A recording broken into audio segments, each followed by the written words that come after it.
डबुआ मंडी में अवैध रूप से आवंटन हुई फड़ों पर विधायक नीरज शर्मा ने सदन में जाकर आवाज उठाई थी।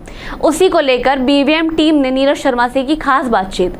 आइए आपको सुनाते हैं कि क्या कहा नीरज शर्मा ने सब्जी फड़ों को लेकर। बीवीएम खबर 24 के सभी दर्शकों का बहुत बहुत स्वागत है। दर्शकों, इस वक्त हम एमएलए नीरज शर्मा जी के ऑफिस में बैठे हैं और एक बड़ा इंटरेस्टिंग चुनाव रहा था 2019 का, आपको मालूम हो तो, और जो होगा 2024 में या नज़दीक उसमें एमएलए का असेंबली का, तो वो और भी ज़्यादा इंटरेस्टिंग होने वाला है। खैर, हम फरीदाबाद की बात करें, तिगांव, बल्लभगढ़, फरीदाबाद एनआईटी और बड़खल, इनमें से अगर फरीदाबाद की बात करें तो एकमात्र जो कांग्रेस के विधायक जीते थे तो वो नीरज शर्मा जी हैं। तो आज हमें मौका मिला है। इन्होंने ये बहुत जुझारू किस्म के एमएलए हैं, विधायक हैं। इनको हाल ही में आपने सुना भी होगा असेंबली में, सदन में।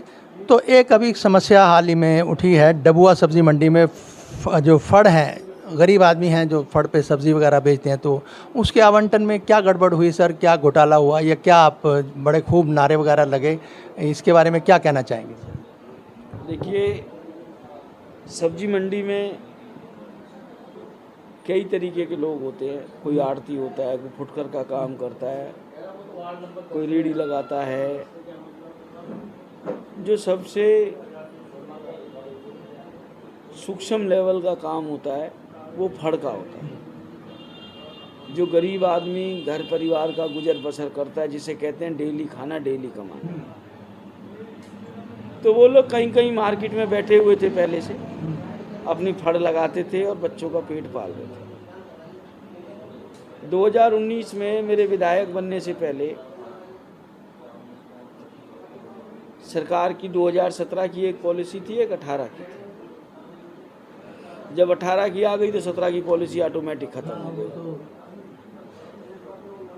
19 में फड़ सरकार ने निकाले कि गरीबों को मिल जाए, गरीबों को गरीबों का हक मिल जाए। परंतु ऐसे बुरी प्रवृत्ति कहूँ, दुष्ट प्रवृत्ति के लोग हमारे समाज में आज भी जिंदा हैं, जिनका पेट नहीं भरता। वो फड़ किसने ले लिए?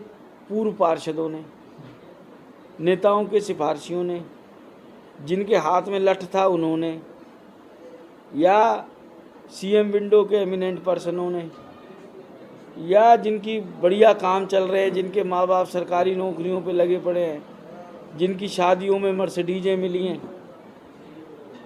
अब जो मर्सिडीज शादी में दहेज में ले रहा है, क्या वो बाबूजी 4x4 की सब्जी की फड़ लगाएगा? बहुत बड़ा सवाल है सर, ये बहुत बड़ा सवाल है। और जो सीएम विंडो में एमिनेंट पर्सन है, तो ऐसी जो आप बता रहे, कोट कर रहे हैं, ऐसे सबूत आपके पास हैं क्या? हाँ। उसके बाद उसकी जांच हुई।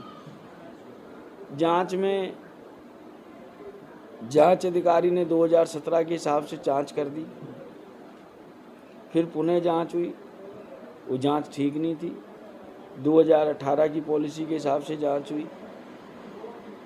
180 मिनट में आप 704 पर्चियां कैसे निकाल सकते हैं? आपको अगर जो 3 घंटे में 180 मिनट था या और कम था, एक पर्ची निकलने में कम से कम 30 सेकंड लगते हैं। आदमी अनाउंसमेंट करता है, सामने से कोई व्यक्ति आता है पर्ची निकालने के लिए, 2 ड्रम होते हैं।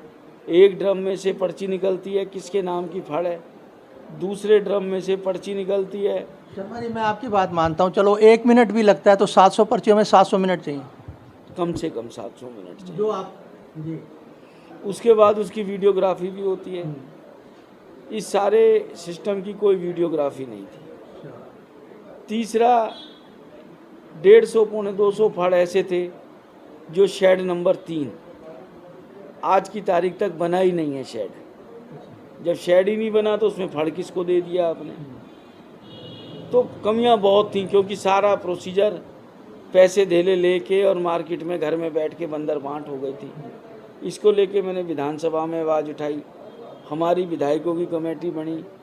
फिर कुछ लोग माननीय हाई कोर्ट चले गए थे। फिर हाई कोर्ट से ऑर्डर आया, जो 122 या 30 लोग कोर्ट गए थे। कि मार्केट कमेटी इनकी सुने, सुन के फैसला करे। तो मार्केट कमेटी ने उनकी बात सुनी, सुनने के बाद उनके सबके फंड रिजेक्ट हुए और सरकार ने अब वो चीज़ें अपने कब्जे में ले ली हैं। टोटल फंड की कितने क्वांटिटी कितनी है, कितने नंबर से? लगभग पहले 704 थी और अब जो नई अलॉट होंगी ट्रांसपेरेंट तरीके से वो कितनी होंगी, वो जब सरकार नक्शा बनाएगी एक्चुअल जितनी ज़मीन है करेगी। हाँ अलॉट करेगी जी, क्योंकि लोगों ने सब्जियां तो बेचनी है। मैंने पहले कहा कि वो लोग वो हैं जो डेली खाना डेली कमाना, फड़ भी अलॉट होंगी। पर फ़र्क अब की बार ये होगा, ना किसी मर्सिडीज वाले को मिलेगी, ना सीएम विंडो के एमिनेंट पर्सन को मिलेगी, ना किसी लाठी वाले को मिलेगी, ना किसी भूमाफिया को मिलेगी, ना किसी पूर्व पार्षद को मिलेगी, ना किसी विधायक के चहेते को मिलेगी, ना किसी सांसद के चहेते को मिलेगी। अब आप सुनिए साहब, ये सब्जी का व्यापार कौन कर रहा है, क्या गणित है उसका? डेली के 100, 150, 200 रुपये कमाना। अब ये लैंडोला कहाँ पर है? 30 किलोमीटर दूर है। मतलब लैंडोला के आदमी को जो आपने फड़ दे दी, उसको पूरे फरीदाबाद में कोई जगह ही नहीं मिल रही 4x4 की सब्जी रख के बेचने की। वो बेचारा लैंडोला से आएगा डेली 30 किलोमीटर दूर, डबुआ सब्जी मंडी में सब्जी बेचेगा, फिर वापस 30 किलोमीटर दूर लैंडोला जाएगा। आपको लॉजिक समझ में आता है? चलन है हकमारी का, कोई भी हो कैसा भी हो, हम किसी की तरफ हमारा इशारा नहीं है, ये तो विधायक साहब जो बोल रहे हैं, लेकिन जो निचोड़ निकलता है वो हकमारी का निकलता है। वो गरीब, जैसा इन्होंने कहा कि 4x4 के ऊपर फड़ अपनी रोजी रोटी या अपने जीविका कमाना चाहते हैं, उनकी उस पर भी निगाह रख के जो ताकतवर हैं, वर्चस्व वाले हैं, वो हकमारी नहीं तो क्या है, ये हमारा सवाल है। जी सर। और अब की बार फड़ ऐसे किसी भी व्यक्ति को नहीं मिलेगा। फिर भी कहीं धोखे साजिश से ले गया तो मैं तो देखो राम कथा करता हूँ। मैं तो प्रभु से यही विनती करूँगा कि भगवान ये मर्सिडीज वाले फड़ ले रहे हैं तो इनको वास्तव में सब्जी बेचने वाला बना दे। जिसने शादियों में करोड़ों रुपए दहेज में लिए हैं, अब देखो साहब करोड़ों रुपए कोई अपनी बेटी की शादी में ऐसे आदमी को तो नहीं देगा कि जो सब्जी बेचता हो, 4x4 की फड़ लगाता हो, देगा? मैं समझ गया ना सर आपकी बात। और मैं तो चाहूँगा हे परमपिता परमात्मा, हे बंसी वाले, जो लोग ऐसे गरीबों का हक खा रहे हैं उनके घर में ऐसी बरकत करे, उनको ऐसी सद्बुद्धि तो नहीं दुर्बुद्धि दे, वो वास्तव में ही सब्जी बेचने जोगे हो जाए। बहुत बहुत धन्यवाद शर्मा जी। ये मैं देखिए, ये कथन तो है विधायक महोदय का, जो जिन्होंने सदन में भी बड़ी पुरजोर आवाज़ उठाई, लेकिन मैं बतौर पत्रकार एक बात सिर्फ कहना चाहता हूँ, समझना भी चाहता हूँ।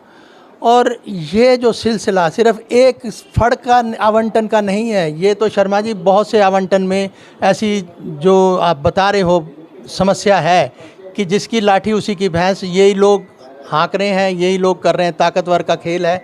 और देखो गरीबों की किसने सुननी है, कैसे सुनी जाएगी, ये वक्त बताएगा। लेकिन एक जुझारू जो विधायक हैं, उन्होंने अपनी आवाज़ बुलंद करी। तो जब भी कोई ऐसा मौका आया तो संभवतः ये है कि लोग समझेंगे और समझना चाहिए, और श्रेय जो जाएगा इस पूरी जो गड़बड़ी हुई है जो उसे रोकने का, तो निश्चित रूप से वो शर्मा जी को, नीरज शर्मा जी को जाएगा। बहुत बहुत धन्यवाद सर, आपने आवाज़